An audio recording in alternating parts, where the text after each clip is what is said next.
Good morning, Grinders. Welcome to the DFS pregame show here on RotoGrinders. I'm Jordan Cooper, a.k.a. Blenderhead, Blender HD, if you want to follow me on Twitter. And it's Monday, and you know what we do on Mondays? Got to bring it up. We get James McCool, co-author, The Theory of Daily Fantasy Sports. We have a new advanced course out, which just came out, 3 weeks ago? Go pick that up, theoryofdfs.com. It includes James's tools that I did use to build my lineups yesterday, in addition to Lineup HQ here at RotoGrinders. But go to theoryofdfs.com. Anytime you see anything Excel on this show, it's probably from those tools. Also, good morning to all the people in the chat. Good morning, Suki Singh, Wataz, Daniel Hutchins, CWCG, D. Fick, GR Sauceda, Andrew Abram. The Joe Mac says, good morning, fellow grinders. Loving the portfolio trimmer tool. Great work, James. Colin Wayne asks, how do you insert the projections into a prior day of lineup HQ? You can't. My suggestion is to do not remove that browser tab because it's stored in the cache, and then you could use lineup like what I have right here. I left mine from yesterday, and then you can. But once you go to an historical day, there's no way to import your projections into lineup HQ. So leave it up. There's no way. I mean, you could do it in Excel. You could do it. There are ways to finagle around. Take the players from that slate and import them into a new slate, into the current slate, and there's hacky ways to do it. Probably not good ones. But James, I wanted to start out today. We'll be going over yesterday's the Sunday slate in NFL. But last night I posed an interesting thought experiment on Twitter. This is a sports question. It has nothing to do with DFS. We rarely sometimes talk about actual sports on the show. I asked the question. If you were to ask, I'm going to make it a little bit more, explain it a little bit more.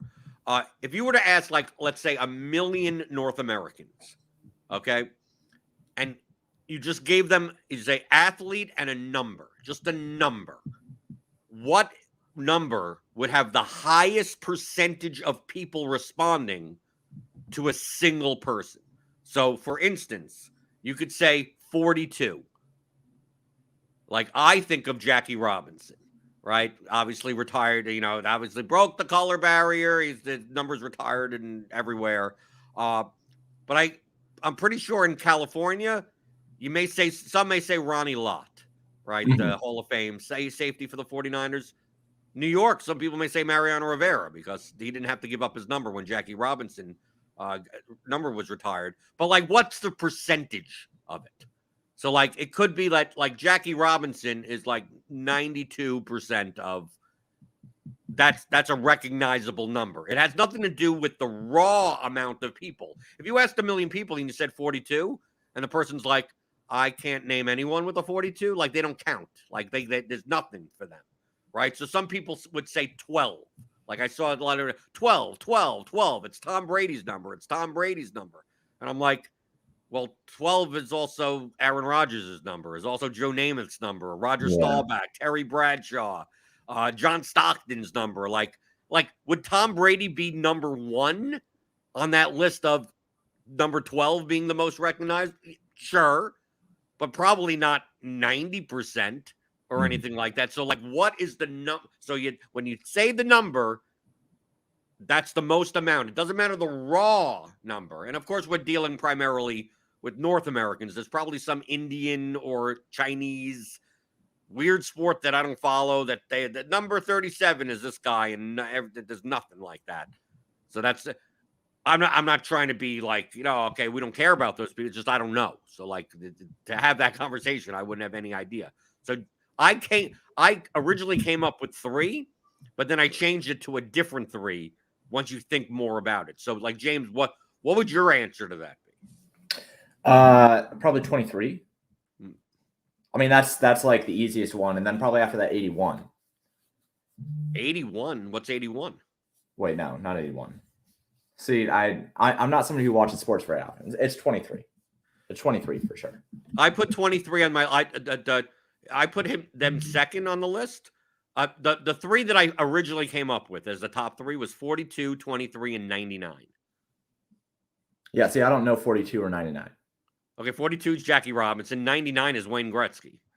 Okay, that's fair. I think that you're way overestimating 99, though. No, but Jay, understand the point of my question. It's like, well, what happens if you don't know hockey?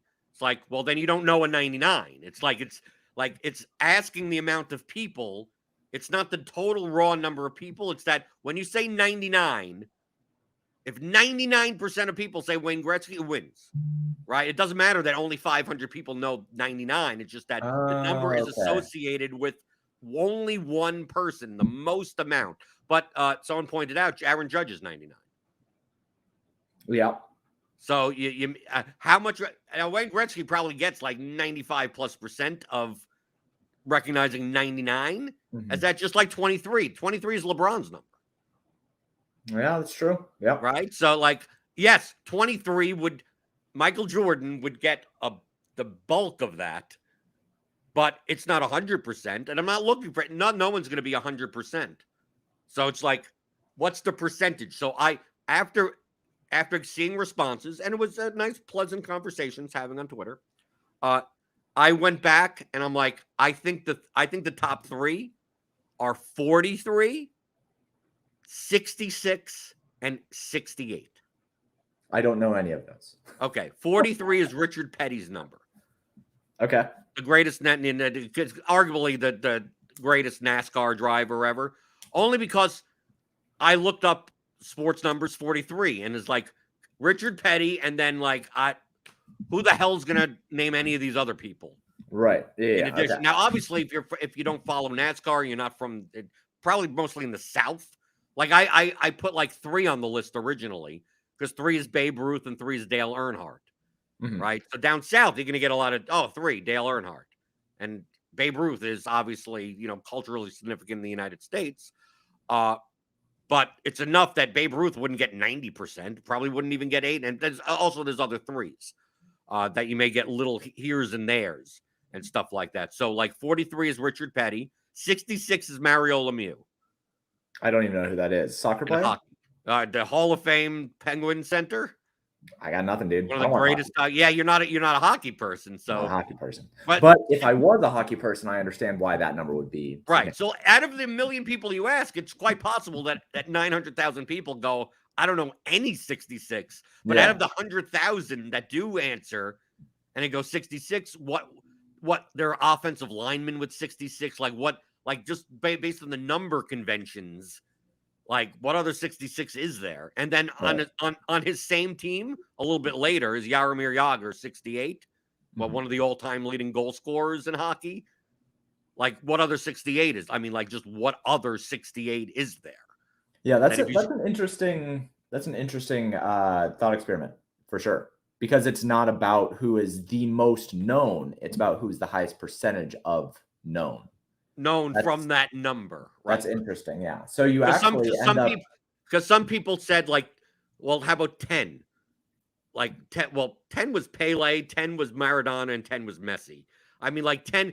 You can't go by soccer numbers because it's done more traditionally. Like number 7 is Cristiano Ronaldo, but there's tons of number 7. I mean, like yes, he's probably the most known 7. Yeah. But you can't go 10 because it'll be split so many times by. Well, if you're 70 years old, you're going to say Pele. If you're 50 years old, you're going to say Maradona. And if you're 30 years old, you're going to say Messi. So it's like, does anyone get over even 50% of that? Well, if you said 68, like either hockey and to me, it's Jaromir Jagr like nearly 100%, or you don't know any 68s at all. Yeah. That's interesting. That's an interesting thought.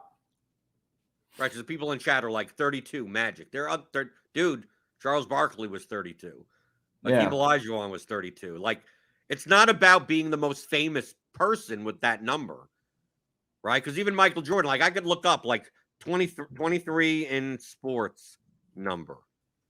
I mean, just looking up LeBron James, right? Because obviously you got something that's going to be LeBron James, 23 greatest athletes to wear number 23. Greatest players, Ryan Sandberg. I mean, yes, he's only going to probably get 1% of it, probably in Chicago, right? But but people said number 12. I said, dude, if you go to Chicago or Wisconsin or Minnesota, like you say number 12, and they're going to say Aaron Rodgers. Like there's enough people. Like and same for you go to Ohio or Pennsylvania, they're going to say Terry Bradshaw. Like obviously maybe not 20-year-olds, but in general, you're going to get enough people. Roger Staubach for the Cowboys. Like there's going to be enough that maybe Brady gets 64%. But like that, the whole purpose of it is like what for that number, and then people are making fun. Imagine people thinking Richard Petty is 43. If you're watching NASCAR, there's no single. It's like if you're not and you say 43, it's Richard Petty. Like that's literally the only number. I mean, just because you don't watch the sport doesn't make it like. We're talking about hockey, right? Like 99, I can't think of anyone else other than Wayne Gretzky. Yeah. I mean, I think that it's interesting because you end up having to remove the most popular numbers. Like you have to cut it down to like really unpopular and kind of weird numbers that don't exist in super popular spots and super popular sports. Because Tom Brady and Aaron Rodgers at 12, and I mean Kobe Bryant at 8 or 24, right? Yeah, but there are tons of other 24s. But there are tons of other 24s, right? So like even if you said 24, depending on where you're at or who you're talking to that watches a different sport, they might not say Kobe Bryant, right? So that is an interesting thought experiment. Right. That's why I'm just going through it. It's like that. Yeah. Because we're not trying to debate like a raw number because it's like that's too difficult, right? Yeah. So like it's just like, oh, just buy the actual number. So it's not the most famous people with that number, but the most famous people with the number 0 is Albert O, right? Albert 0. Did he score 0 fantasy points yesterday? Yes, he scored 0 fantasy points, and I did not play him in cash, and I still lost anyway. But that's besides the point. This was one of the weird weeks for me from a psychological perspective, from a process versus results perspective. That I lost, because I lost primarily in cash. Like on DraftKings cash, I didn't play Amon-Ra St. Brown, but I did play him in FanDuel cash. Okay. On DraftKings cash, I play a decent chunk of money. But in GPPs, I did not do badly. I did not score in the top 1%, but I cashed a ton of lineups. Yeah. I only played 18 lineups, and I cashed a whole bunch of them because I got a lot of the right players. I got a lot of the right lineups. It's just that without like the dud here. And obviously, we're talking about a slate where you wouldn't come in the top 1% unless you stacked one game. I mean, it was pretty much all one game. And if you needed one of the quarterbacks in the Ravens-Dolphins game, whether it be Lamar, probably Tua because he's cheaper. Yeah. You needed Nick Chubb at running back, especially when like barely any running backs did anything. Right. You needed Waddle and Hill. You needed Amon-Ra St. Brown. Yeah. And probably needed Mark Andrews at tight end, being that he outscored other tight ends by that much. And then you needed like the Jaguars or the Buccaneers defense. Yeah. You needed a defense that scored at least double digits or something. Like if you did not have that, these players were owned enough that like you didn't need Rashad Bateman. You could have found a way there. You could have had Curtis Samuel there instead, right? Like there are other ways to get there. So when that's the case, it's like whatever lineups are correlated to that. Well, there's more than 1% of them. So like if basically those are the lineups. Like one of my lineups, I had a lot of the lineups with that game. I had Chase Edmonds in. So like that didn't work. That didn't work out that much. Like here's a lineup that I had. I mean, take a look at this lineup, James. Tua, Edmonds, Hill, Andrews. Then I have Saquon Barkley plus DJ Moore. I have Ashton Doolin as my punt, who did great, who did fine.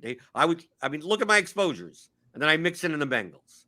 Right? But if you take a look at, like, I had 18 lineups. 7 out of 18, my highest exposure was Amon-Ra St. Brown. Mm-hmm. Ashton Doolin, 7 out of 18. But then I also had 7 out of 18 with Barkley. Right, I had Allen Robinson. He had a touchdown, but I didn't do that much more. DJ Moore had a touchdown. Jerry Jeudy got injured. Cortland Sutton did fine. Higbee was like the second highest scoring tight end at 14. Curtis Samuel. Michael Thomas had 18 points. Yeah. Adams was a dud. Higgins had a touchdown. Right. I mean, like, and then we go down. Swift had a good game. Right. And I had some of these Commanders and Lions. And then, I have 2 lineups with Tyreek Hill. Right, you go down over here. It's like it feels like I had decent. Like here's a Trevor Lawrence lineup with Christian Kirk. Right, Darrell Henderson not well. Christian McCaffrey put up 19 points. Like some of these lineups like cashed. Like they did enough that, especially when you have here's Marcus Mariota to Drake London with Allen Robinson, but still then I have Fournette, Barkley, and Adams, and they drastically underperformed. And the Dolphins defense put up a -1 or something. So it's like I had pretty good lineups, especially using your tools for research. I did not necessarily use for my 18 lineups like the portfolio trimmer tool. Yeah, because I basically was building out I would focus more on combinatorics than on like projection necessarily versus ownership, as long as it was under a certain number. So basically I was just trying to avoid playing the most popular combinations. And you can see here in the results DB, I want to show like the power of this. Okay. Saquon Barkley. So we can see here on results DB, there's this team stacks and game stacks report. So here you get the ownership of every player in the millie. I'm using the millie as an example. Barkley, 43% owned. Cincinnati defense, 41% owned. Adams, 33% owned. Dortch, 21% owned. Now individually, they look like high owned players. But like if we go to like team stacks, Derek Carr plus Davante Adams was in 7.8% of total lineups. Okay? So Davante Adams was 33% owned, but it comes down to 7.8 once you add Derek Carr in there. Now, and the Mixon and Cincinnati defense, 6% owned in total. These are still humongous numbers for a large field contest. The fact that 7% of lineups and 6% of lineups had these exact 2-player combos means that I'm trying to avoid kind of those combos if possible. But we take a look at Saquon Barkley. You could even see game stacks here. I said before the slate, the most popular lineup is going to be Derek Carr, Davante Adams, Greg Dortch. And there you go. 2.1% of lineups. 3.5 had Davante Adams and Greg Dortch without Derek Carr. Right? Christian McCaffrey plus Saquon Barkley is another high one. But look at the ownership here of Saquon Barkley, 43%. So you go, okay, I'm gonna fade Saquon Barkley. Well, and depending on the lineup that you're playing him in, do you have to fade Saquon Barkley in that lineup? Because I'm going to game stacks, and like once I plug in DJ Moore in with Saquon Barkley, that combination's only owned 1.7%. It goes 43%, and now it's all the way down, and they're correlated to each other. Right? Same game type of correlation.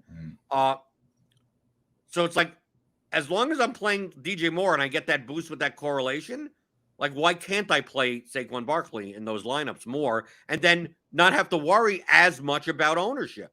Right. Because not as many people. Yeah, it's the 1, 2, 3, 4th, 5th highest owned combination, but we're still only talking about 1.7% of lineups. So like taking a look at something like this, Barkley Moore, it's like, but once I plug in Tua, Edmonds, Tyreek, like Tyreek's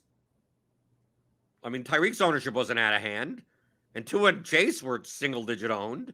Like Doolin was like 12% owned. This Barkley Moore combination is 1.7% owned in total. I don't care about Mixon and the Bengals, right? Like I've already. I could have, if I wanted to have Mixon and the Bengals in here, I can. Sure. Right. Even though that's a high-owned combination, but like I've reduced it so much. And also I'm playing this lineup. This is the lineup that I played in the $200 double spot. Sure. Yeah. Because it's the highest projected lineup that So like, I don't mind. This is the highest. I mean, I don't need that high of a score. It only has like what 800 people in it or something. So it's like, okay, well there you go. What's wrong with this as a lineup as a whole? Once you start piecing out what the popular combinations of players, like why can't I play Devontae Adams in a lineup that it's a Trevor Lawrence, Christian Kirk, Ashton Doolin 2+1? Right. I can play Darrell Henderson in this lineup, especially when I'm playing towards the top of this list are my like single entry 3 max. So this is like a spy lineup, right? I played in the spy. Yet on the bottom, I go down to the bottom. This is where I have the Carson Wentz, Terry McLaurin, Logan Thomas, right? Barkley Moore together. Amon-Ra is the run back on the other side. Then I have James Conner here. Allen Robinson is a one-off. It's like, okay, this is more like a power sweep lineup, an 5,000 to 8,000 person contest type of lineup. But those are the lineups that I was building. I was building some single entry to 3 max. So it's like I build them in bands, right? Some more towards the high end of the spectrum in ownership and projection, and some a little bit lower. But as long as it doesn't go like this, projection was 128. But I'm dropping like this ownership is what, 85 total? And this is obviously large field ownership. So it's like, yeah, I'm playing a lineup with, Russell Gage, Brandon, the Russell Wilson, Cortland Sutton, Alberto, Brandon Cooks. With DeAndre Swift, who actually came in at like 4% owned. Which was wild. Right.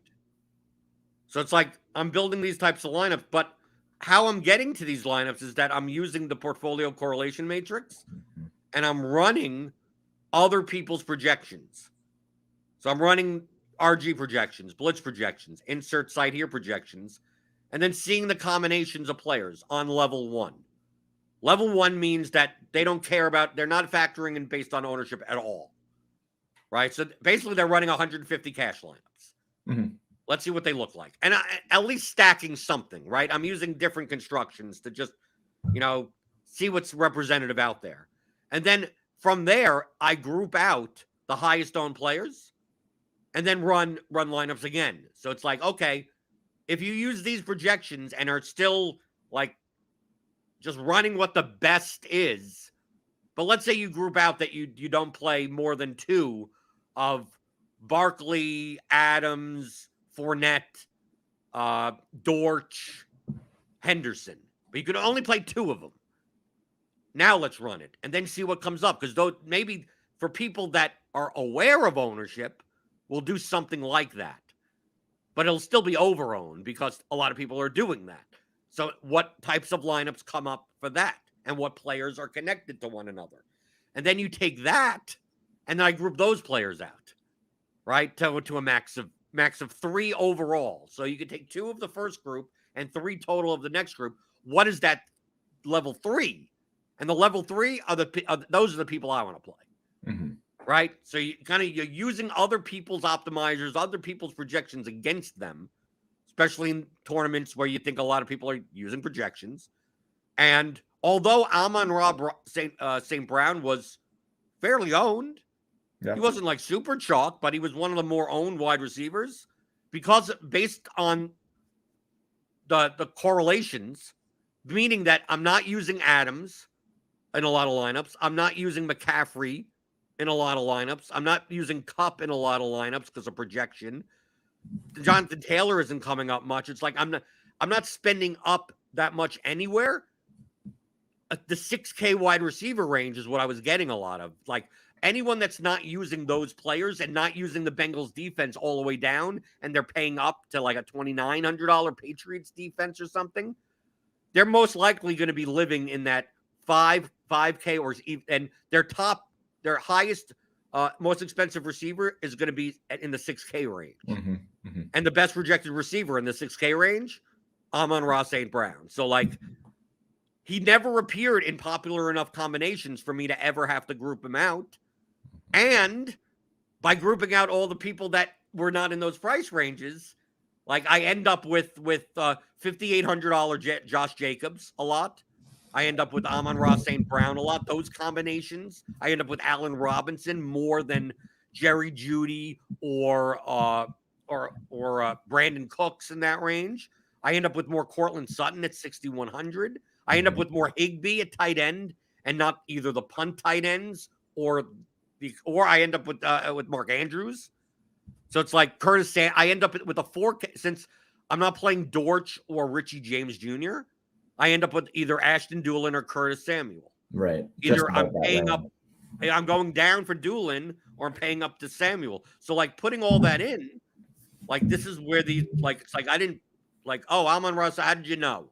I didn't know anything. It's just that based on the more commonly constructed lineups, Amon-Ra St. Brown appeared in the least amount of them, even though he appeared in a lot of them. Mm-hmm. It's just that his connection to Barkley, his connection to Henderson, he didn't fit in lineups with like 3 of those players, but only 2 of those players. So in order to avoid that popular combination of 3 of those players, Amon-Ra St. Brown was and out of those players that were in the popular group, the most valuable one was Saquon Barkley. Mm-hmm.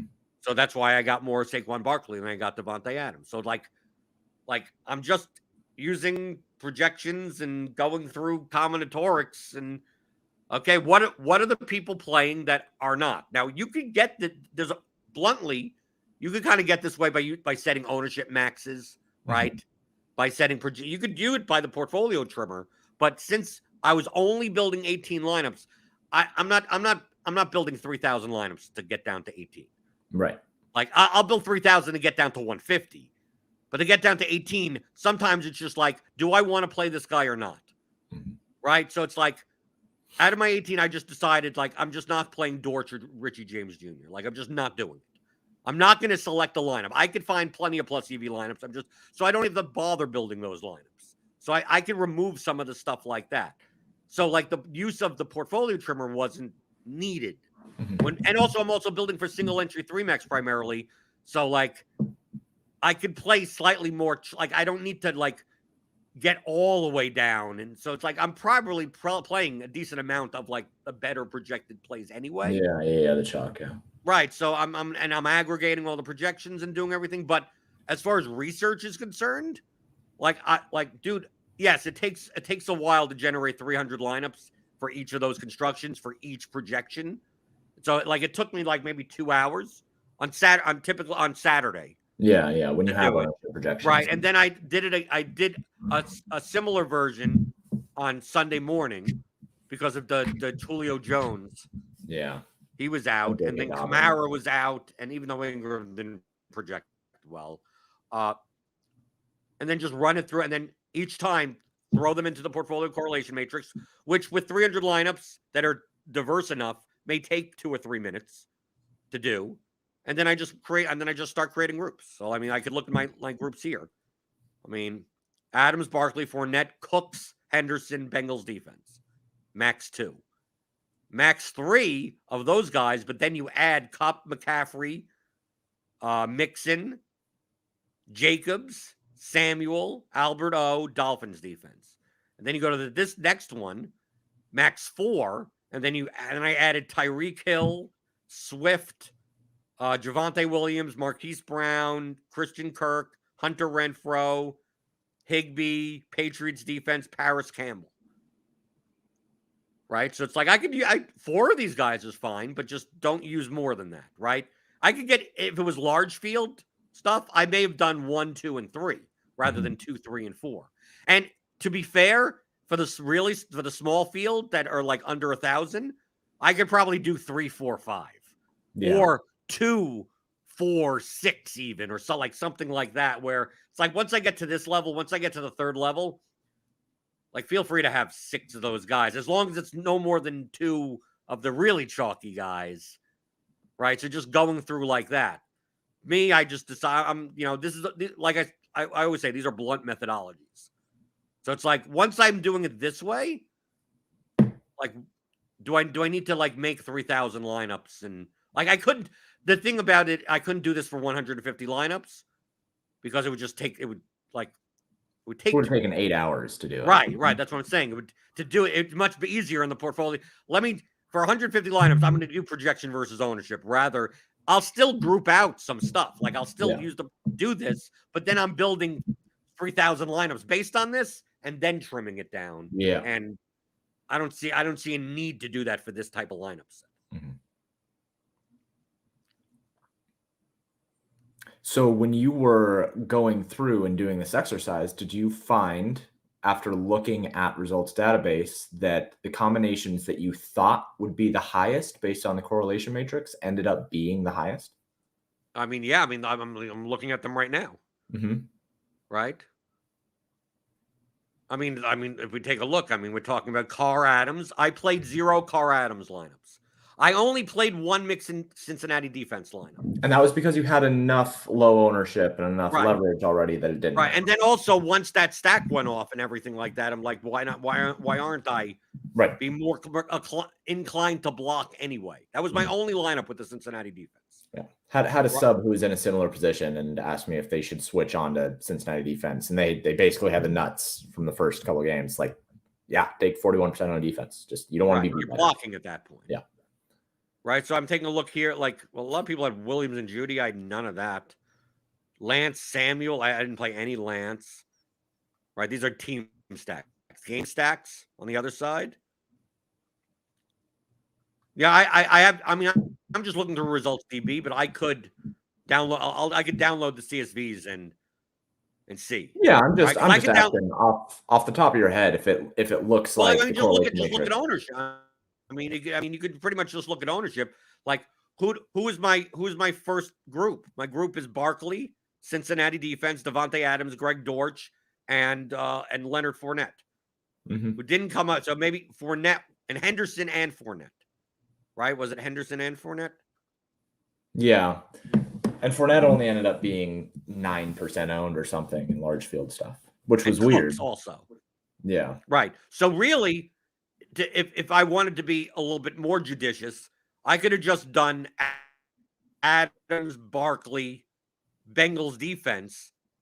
Dortch isn't in here because he's not in the play. He's not in my player pool, right? Because I excluded him. That's the only reason he's not in here. I could have only done that. Like, looking back, if I wanted to be, I'd rather lean on the side of being more contrarian. So I'd rather end up with the Fournette not in those lineups either. But if I wanted to, like, that group would have been these top four: Barkley, Cincinnati, Adams, Dortch, and then do a max 1 of that. And then Fournette would have been in the second group that I would have had a max 2 on. Right? Right. I think Doolin came in a little higher than I thought. Anything that I was surprised. I mean, Swift came in much lower than if I had Swift's ownership down over there, I would have gotten a lot more of him. Javonte came in a little bit higher than I thought. Gibson around the same. Judy came in a little bit higher than I thought. Like, Jamar Chase was much higher than I thought. He ended up being I had Jamar Chase like 15% or something. I figured that he'd be up there. No, I just Jamar Chase at like 6%. Well, everyone was talking about, 2 red zone targets, and they ran 100 offensive plays. Like, I just thought that, like, the tout speak of just mentioning those things would have made him a little bit more popular, especially with all the value. Like, we had so much value on the slate that people were able to pay to whatever they really wanted to. Right. We'll go through some of the questions in YouTube chat, because you could always ask questions. We'll get to them.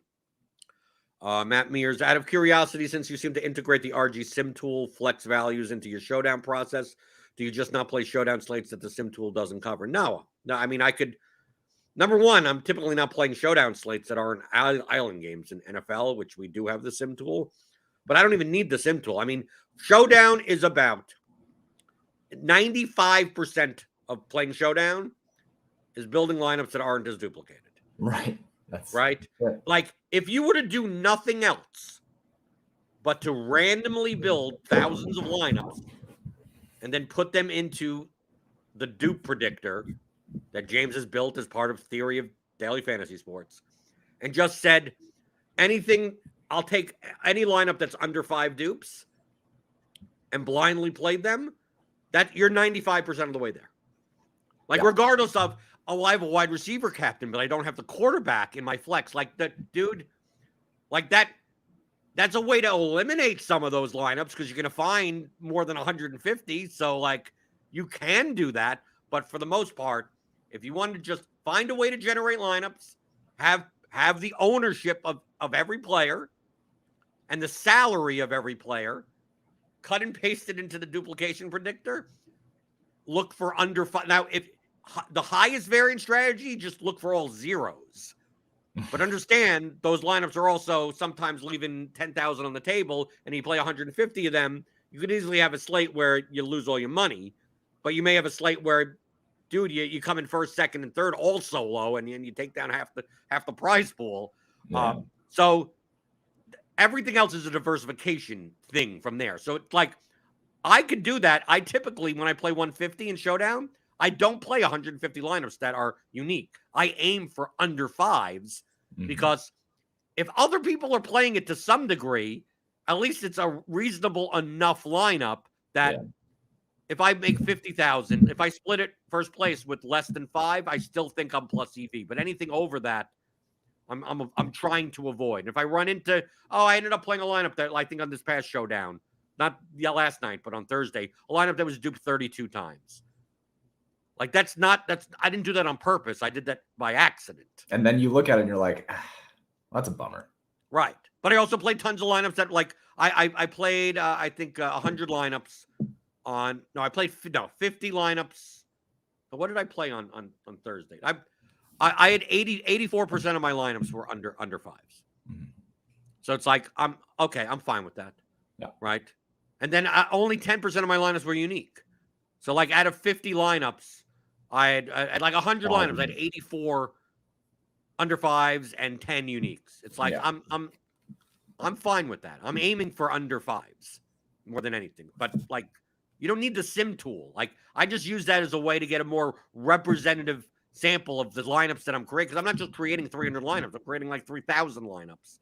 So I don't want to, if I don't put in exposures in creating those lineups, I'm just going to get like some $200 guy in like 80% of my lineups. So it's like by the time I trim down, like it's going to be natural that I'm going to just have a lot of that guy anyway, because he makes up 2,600 out of the 3,000 lineups that I'm looking at to begin with, rather than this other $200 guy that is only projected 0.2 points difference than him.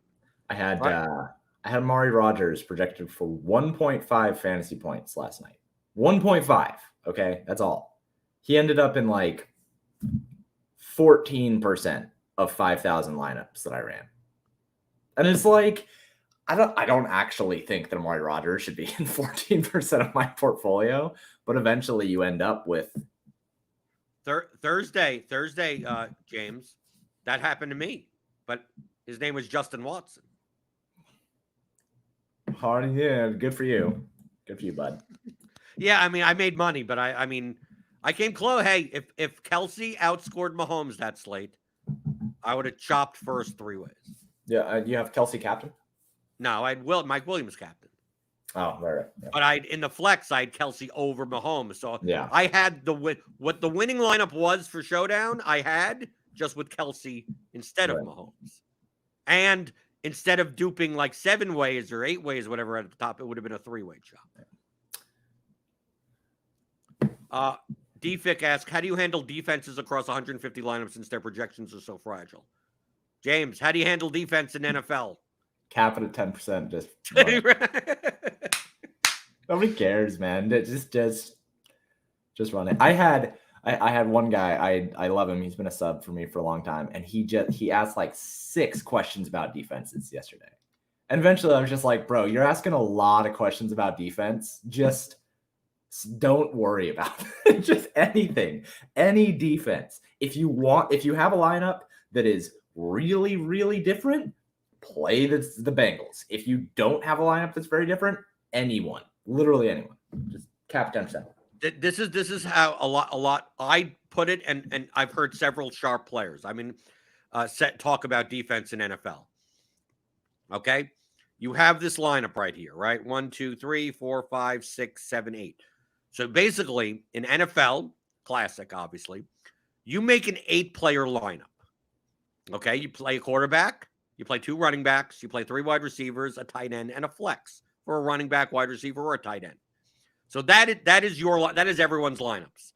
And then there's this ninth spot where this random dice just gets rolled, and then you get points. And it's like you could get 2, you could get 20, or anywhere in between. And the salary doesn't matter. Yep. Right? The salary doesn't matter, and any predictive if you like, well, I'm going to base it based on like their pass rush, the opponent's pass, or the amount of plays run. There's nothing. You try to do any of that, and you try to plot that out for an R2 value, you're going to get the minimal at best correlation, positive or negative. So once you start doing that, and you go, let me try to find like 18,000 variables that have predictive power, and you're like, well, there really isn't anything that has that much predictive power at all. And the salaries also don't matter that much. That's why paying down at defense is much more popular than paying up at defense, because the salaries aren't even that much of an indicator. They're a little bit of an indicator. So essentially, you're just rolling and die. And as in correlation with other players, running back, defense thing, that barely, there's like, just, dude, if you treated it like an 8-player lineup, and imagine there's a wheel, right? There's a 24-team wheel with colors on it, and the slate, people, we're just gonna roll. That's it. You're not playing the Patriots defense. You're playing the silver color on the wheel. So treated it like, well, how do I decide on silver?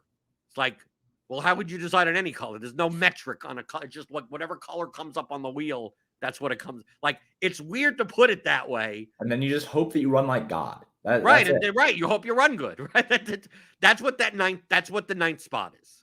Okay. And everything else, there's predictive stuff. There's, projections and everything, long run type of things. But that DSD position is just like, I think that everyone should treat defense as if it's projected for 5 fantasy points, and then just whatever fits. And then people are going to be like, oh, well, then why wouldn't you always just play the cheapest defense? You can. You can. It doesn't matter. No, what you could do, like the Blitz has the defense agnostic projections, where basically they're all normalized to the same point per dollar value. So basically, it'll just fit in whatever. You'll get the same relative amount of points at defense for any defense. Obviously, the higher price defense, you get more points, but it's relative to salary. So basically, the agnostic projections treat defense as like the spot doesn't exist, essentially. It just fills in. It's going to make you the best 8-player lineups, and then whatever spot is left, it's left. Right? Defic then asked, at least dodge the high-owned like Cincinnati was? Not necessarily. I mean, like Cincinnati, before the slate started, if you would have told me that Cincinnati would have been 40% owned, I would have laughed. Audibly, I would have laughed out loud. But then I would have said, okay, well, they're really cheap. I have a lineup that is like, it's a Washington stack that fades both Saquon Barkley and Devontae Adams and doesn't have Dortch. I can probably eat Cincinnati defense if I want to. Right? Like, it's fine. It's just about building out a lineup that, remember, ownership is a lever that deals with the volatility of your lineup. If you have a volatile lineup already, you can afford the ownership of a really high owned defense to lower the volatility of your lineup. That's fine. But if you have a lineup that has Saquon Barkley and Devontae Adams and Greg Dortch and Derek Carr or whatever, like if you have that chalk bomb lineup, if you have a cash game lineup, you shouldn't play the Cincinnati Bengals defense at 40% owned. Like that's the entire lever that there is there. But when in doubt, the easiest way to get leverage in your lineup in NFL is to not play the chalkiest defense at the highest variance position. I mean, like, what you're saying is correct. And remember, it's lineups, not players. So if you want to play a lineup, like we always talk about it in every sport, about how much leverage do you need? How much lower ownership do you need in the contest that you're playing? Right? So if you get enough in one, like people like, oh, I'm not going to play Aaron Judge as a 40% one-off on an 11-game slate. Well, I mean, you can if your lineup, makes sense for you to play the highest projected player on the slate. Yeah, well, sure. But the easiest way to get leverage is by not playing him. Like the easiest way to suck out ownership from an over-owned player to gain relative value in your lineup is to just fade. Like the easiest way for you to gain relative value in GPPs on this slate is to not play the Cincinnati Bengals defense. Like it's giving you so much positive relative value by just play anything else. Play the Jets instead. There, good.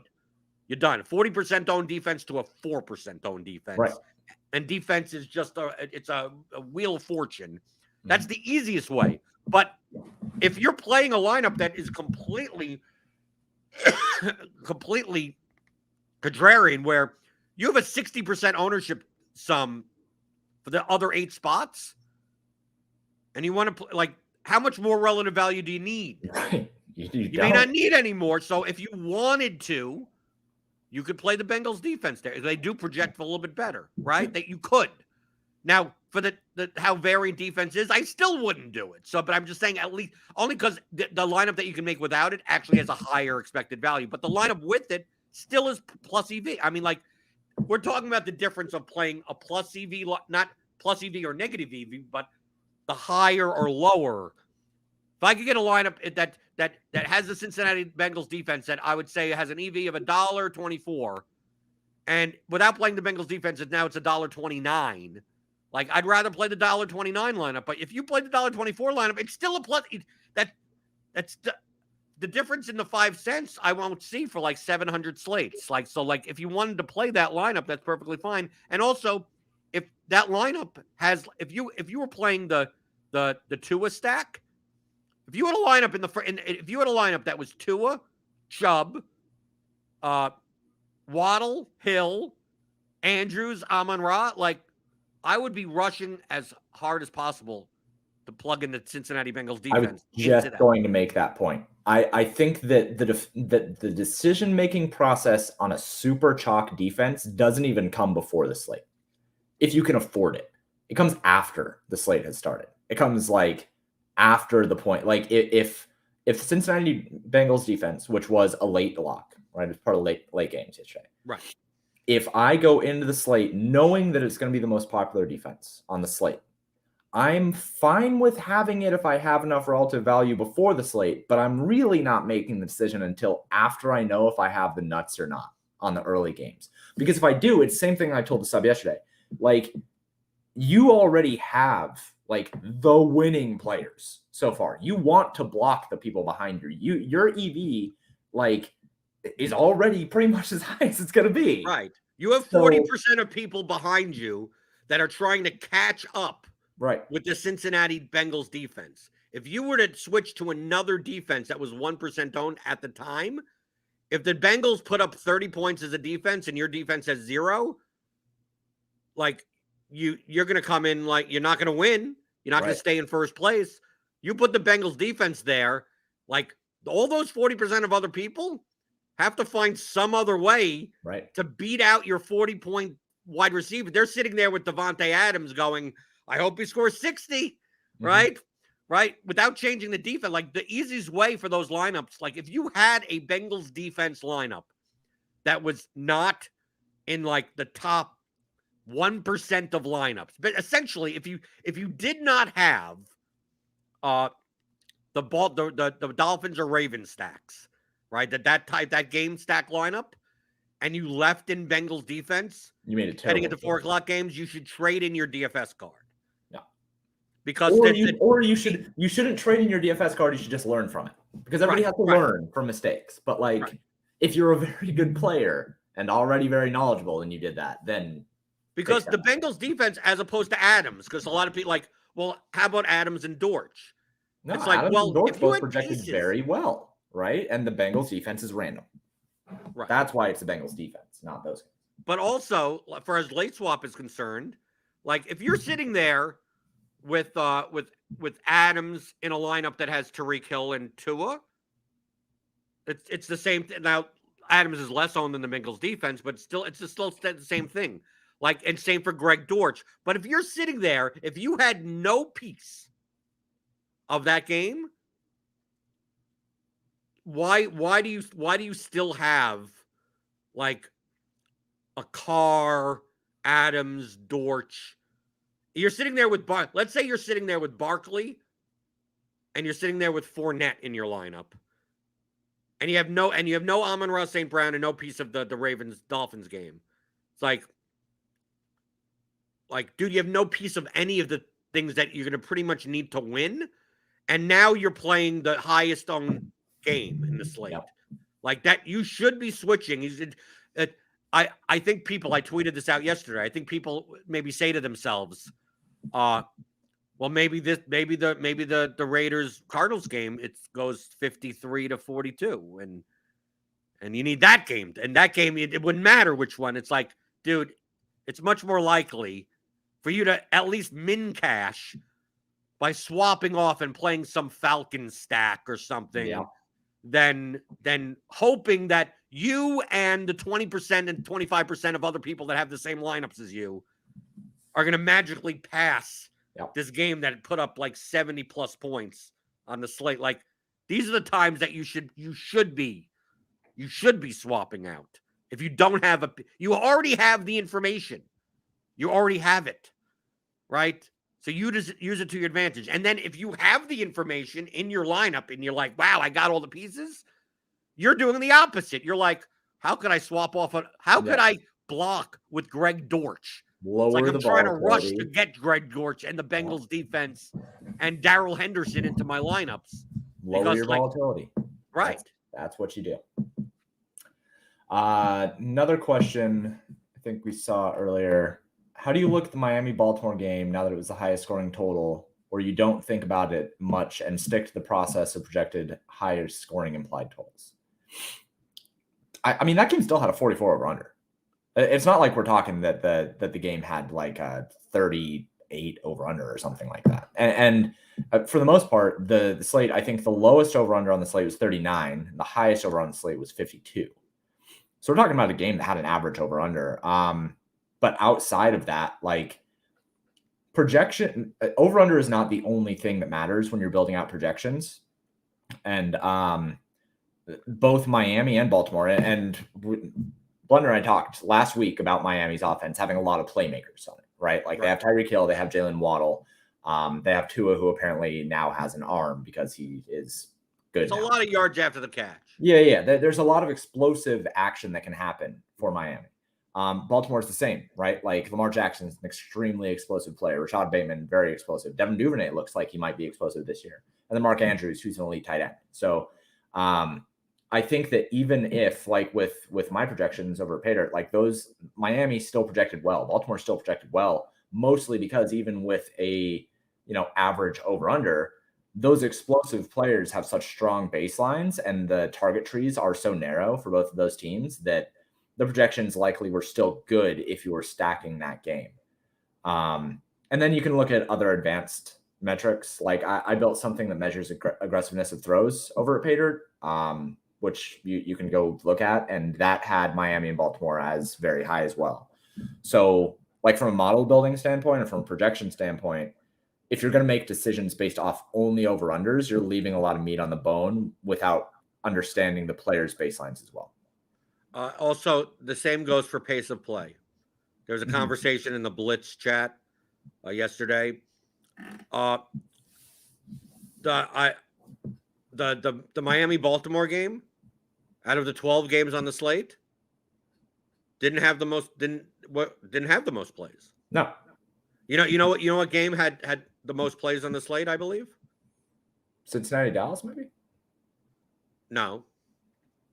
I think that was up there, maybe. The Tampa Bay Saints game. Okay. Well, no, I don't think that should have made sense. But anyway, continue. Okay, but to put things into perspective, like, people remember, we're weighing a lot of variables. Mm-hmm. The problem with the human brain, and this is why I use a projection model and I don't go by single metric types of things, is because you weigh it too much. Yeah. Right? So you're like, oh, I'm going to target the high total games. It's like, well, what happens if all the players in the game are $17,000 salary? Like, well, salaries are modified. Like, there's so many modifiers that like, oh, I'm looking to target this. I'm looking to target, like, I'm not looking to target nothing, right? It's all weighed for me into the projections already. So I'm not even going to try to even be biased, right? By not even, I don't care. Anything I'm looking at, even if I think I'm not double counting, just by looking at it, I'm going to mentally double count something like that in my mind. So like people are talking about, oh, the pace of play. It's like, yes, the Saints Bucks game, I believe, I haven't looked at this, but I believe had more plays run than the Miami Baltimore game. The problem in the Saints Bucks game is that most of those plays were for 3 yards. Right? So it doesn't matter. Like if I told you, James, just 2 games in general, and I said one, I'm gonna make up numbers, right? One had total plays, one had 100, and one had 125 plays. Naturally, you'd be like, well, 125 plays. I mean, that's more opportunities for me to score points. That sounds better. That sounds better, right? Yeah. And from a median perspective, that is likely correct. Mm-hmm.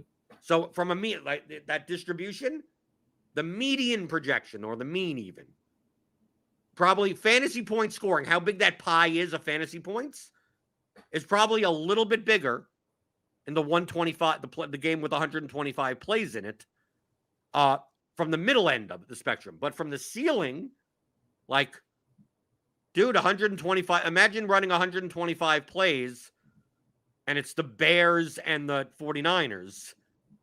Like, that, I can tell you that the game with 125 plays ended 15 with 5 field goals to 10 with the touchdown. Wow. There was only 1 touchdown scored in that game. It's 15. And it was by the losing team, and it was the backup tight end who played fullback for the play. Right.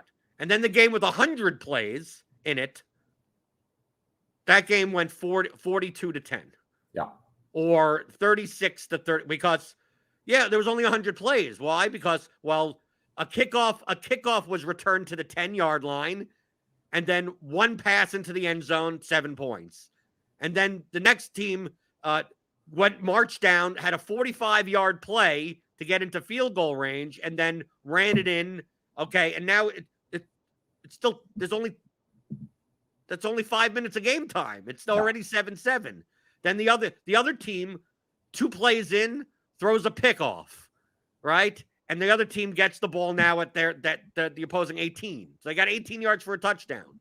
They don't even make the first down. They run on first down because they're stupid, right? They throw a incomplete on second down, which stops the clock. Then on third down, it's a wheel route, and the running back catches out of the backfield and screen pass and touchdown. 14-7, only 7 minutes of game time, right? It's like, once you get to the end of the thing, it's, there's only been 100 plays, but just like there were some plays that were 50 yards and also defensive plays that limited the space of the field. And the thing that I'm describing could happen in any goddamn game, right? Who knows? Carson Wentz throws a pickoff. Lions get the ball back in prime field position. Vice versa. Fumbles. Like there's so much variance in there. The totals reflect that, right? The betting lines do reflect that in some regard, but dude, 1 or 2 broken plays in a game. Look at the Browns-Jets game.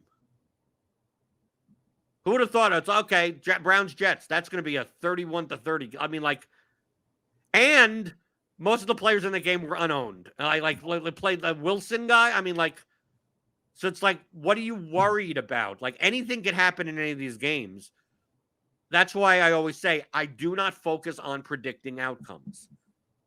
I focus on embracing variance because other people are trying to predict outcomes. Right. So as long as I don't get biased and just run the numbers, the model will already account for anything that we're talking about, right? Even for defense, it's even accounting for pressure rate, sack rate, of offensive line. It's already accounting for that. And it's still throw it up and put it in the Wheel of Fortune. And even then, that's high variance.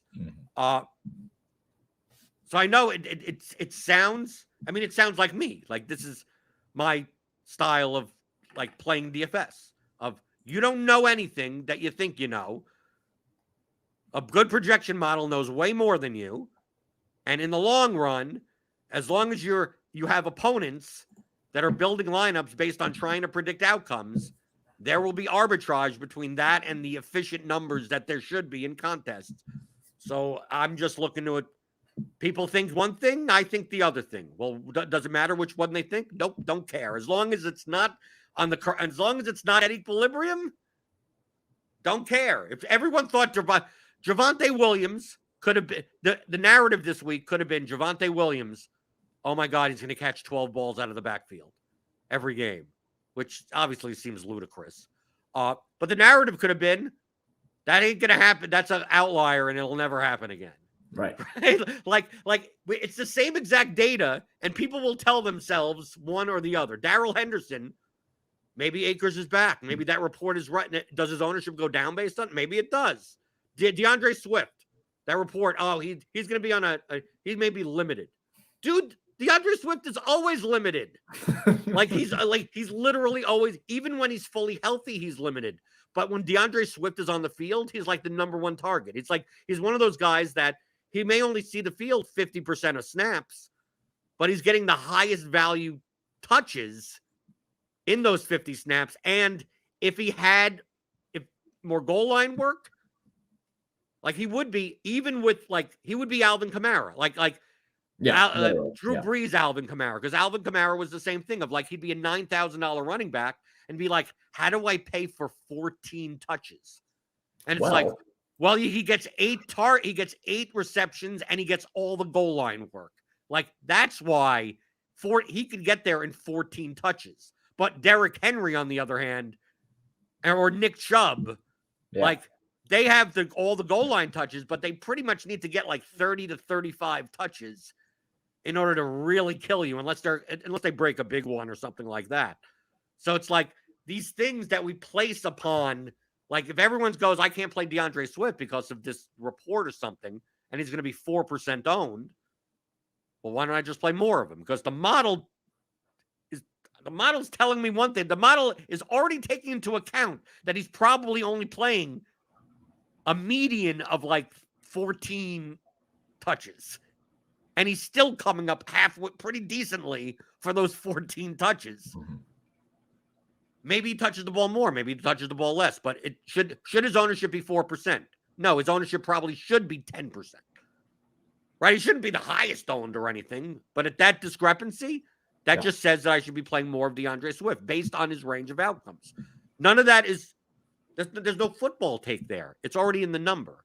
So playing DFS is more about exploiting what other people think they know, or even if they use the projections, people misuse of optimizers, right? Misuse of building lineups, even with those projections. To me, that's exploitative play in DFS. And that's why, with James's tools, right, as part of theoryofdfs.com, it speeds up my process to the point of stupidity. I mean, it's just plug. I got lineup HQ. Let me generate lineups. I got projections from both RG and other sources. Let me just rattle out a whole bunch of lineups, put a whole bunch of combinations together, put all different captains for Showdown, and just run them through and go, okay, what comes up more than other things based on the ownership of this, and go, okay, I'm going to play more of the. Dude, you can use the portfolio trimmer tool, James, to even not even play those lineups, but to go what players contribute most projection for the lowest ownership, and go, let me build 3,000 lineups and then trim them all by smart trim only. And then maybe I'm down to 30 lineups and what players appear in the most in those 30 lineups. Typically, those are going to be the players that contribute most relative value. And you could throw that into portfolio correlation if you want to see it and go, oh, wow, 18 out of these 30 lineups have this $5,200 running back. Mm-hmm. It's okay, that may be the most under-owned running back. So maybe I don't play them in 70% of my lineups, but it'd be okay, here's someone to put in my pool, right? Here's someone to put in, and then you see who's not in those lineups, and you go, oh, those are the people to have less exposure to. Like, it's like, dude, it's almost as simple as that, even by just using the portfolio trimmer tool.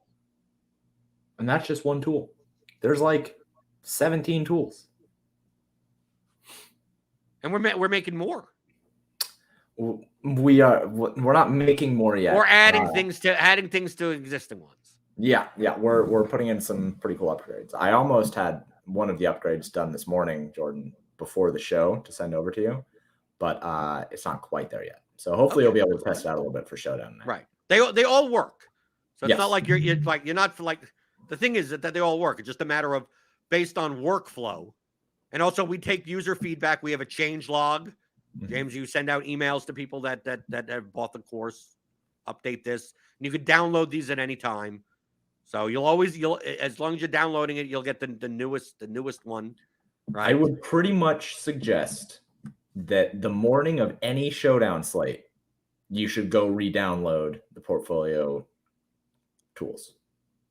At the very least, go download the duplication predictor, the portfolio correlation matrix, and the portfolio trimmer, like every Showdown. Because while I will send out an email, not everybody's on the email list. And while I will tweet something out, not everybody follows me on Twitter. And while I will add it to the change log, not everybody goes to the change log. So if you want the most up-to-date version of the tools, the best thing to do is just Thursday morning, Monday morning, just go download a new set and do your thing. Right. And the upgrades are more based on efficiency. Yes. Like, because those 3 tools that you named are the 3 tools I use the most. Yes, those are the 3 tools that I use most. So typically I'm pasting something into one, and then the output of one I'm pasting into the other. We want to make it a little bit cleaner, right? Where that process will be quicker. Yeah. So it's not like you're really adding. It's like, oh, this thing does a new thing. It's just a matter of, well, if I'm going to be bringing this into there anyway, why can't I just do a threshold in this tool so I could just have that? Like the portfolio trimmer, like one of the things, just so that, because a lot of people that watch have these tools. The problem with the portfolio trimmer is that, like, what are my exposures of the players? Mm-hmm. Like, that's something that I want to know, because you can't import them back into lineup HQ. So it's like, oh, well, if I want to trim down 3,000 lineups down, and I'm down to 300, like, who do I have a lot of? And maybe from a diversification risk tolerance perspective, I may not want to have 86% of this $1,000 Showdown player or something like that. And it's like, okay, now I just want to trim those lineups, right? So I don't mind the other ones. But I want to get down to 150. But these 80 lineups that have this one player, I just want to trim those. Mm-hmm. And then as I trim those, I'll see the exposure of that player in that thing go down and down and down. So it doesn't make me have to take that, put it into the portfolio correlation matrix, and then see, oh, I have a lot of this, right? And I'm going back and forth too much. So, like, these are the, like, efficiency upgrades to add to these tools. Using, I mean, it's from feedback from users, and the number one, who's the biggest user of the tool? That would be you. That would be me, right? So it's like I'm eating my own dog food. Like, James, actually, you're the number one user, but you're also the developer at the same time. Right. Yeah. Well, and remember, I don't play near the same volume that you do. So I would say that you are the number one user. Right. You're not building 3,000 Showdown lineups with 12 different captains. Right. And putting them in and weeding that down to 50 lineups. Yeah. I am only running optimizations on my own back end for my articles for the Showdown season. That's all. But you can pick up the tools and the course. It's still a 6-hour advanced audio course. TheoryDFS.com. Individual ask, y'all ever looking for developer help? Me, maybe. That's a maybe. But only if I wanted to ever add anything like this onto Pattern. But, like, as far as developer help for the Excel tools, probably not. I can handle most of it. Right. You're Mr. Excel to me. Yeah, that's me. But, like, in terms of, like, web development, maybe. Just there's a lot more complex stuff that you'd have to do. The user, like, once you start getting on the web, like, the amount of error checking you need to do goes up like exponentially. Yeah. Mm-hmm. Yep. And that's when I first started my first web development job, I was in charge of that, and it sucks. Error checking everything, dude. Your first run of error checking, you'll maybe only catch 10% of the actual errors. Yeah. Because 90% of the errors are things that you would have never imagined someone trying to do. Right. Mm-hmm. Like, but Excel limits you. Like, you'll know when you screw up. Like it's easy if you don't paste a column in the right spot. Like that's on you. There's no expectation of that. But on the web, like you can't cut and paste. It's going to be on an interface somewhere like that. But yeah, individual. You could you maybe message James on Twitter at playdirt_DFS. Right? You're still doing the baseball stuff. I commend you for sticking with baseball for another 2.5 weeks. Yeah. I mean, I'm still running everything over at PayDirt except for Madden Sims. That's the only thing that I have had to you drop. got rid of Madden Sims? I haven't completely gotten rid of it. It's just I haven't been able to run it in 2 days. The last time I ran it was Saturday, but I'm still trying to keep up. Everything else, though, baseball, slates, Madden, CSGO, League of Legends when it comes back, everything. And I'm also adding a whole bunch of free research stuff. So still trying to do that kind of thing. Added some NFL stuff, have some more stuff going up today. So if you haven't checked out the site, go check out the site and, check out the Showdown season articles that I put up. I'll have another one for the night. So, but the Madden Sims, oh my God, you're going to lose so many people. Dude, I have like multiple subscribers that ask me to run it because they do so well with it. Like it is exploitable. There's a reason why Bills Fan was doing it. There's a reason why Emil Heskey does it. Like I coached a guy like 2 weeks ago who takes down that main GPP like once a week. Like it's exploitable. It's super exploitable. Right, but the first place in the main GPP is like $100. It's $2,000. Oh, okay. Oh, that's not that bad. It's not bad. Like there is reason to do it. If you can just press a button, there's a reason to do it for sure. And as always, you can follow me at BlenderHD on Twitter. I'm here all the time. I'm in the Blenders Game Theory channel in the RotoGrinders Discord. It's a premium channel, right? You could find me anytime there. You could ask any question you want. I also do coaching sessions. The next one is tomorrow night, 8 p.m. Eastern. So we get on Zoom, and you have audio and video, and you could talk to me about anything. You could show me your screen. You could do whatever. And essentially, it's private coaching. And then you don't have to pay extra or anything. You just have to be a premium subscriber to RotoGrinders. You'll get lineup HQ. You need some way to build lineups like this, right? The theory of DFS tools won't run lineups. You have to build lineups. You have to have projections. You have to have ownership. Well, I get that all from RotoGrinders, and we have obviously a plethora of NFL premium content every single week. So see me in the Discord. See me. Hey, Friday shows. I do a premium show with Tuttle, Game Theory show. So I've got to subscribe to RotoGrinders for that. Click on that link in the description. Get $10 off your first month, and I'll be back tomorrow. Right? I'm here like every day. I'm here Monday through Friday at 11 o'clock Eastern, answering your DFS strategy questions like I mostly do. Most of them I do on the DFS pregame show on RotoGrinders.com.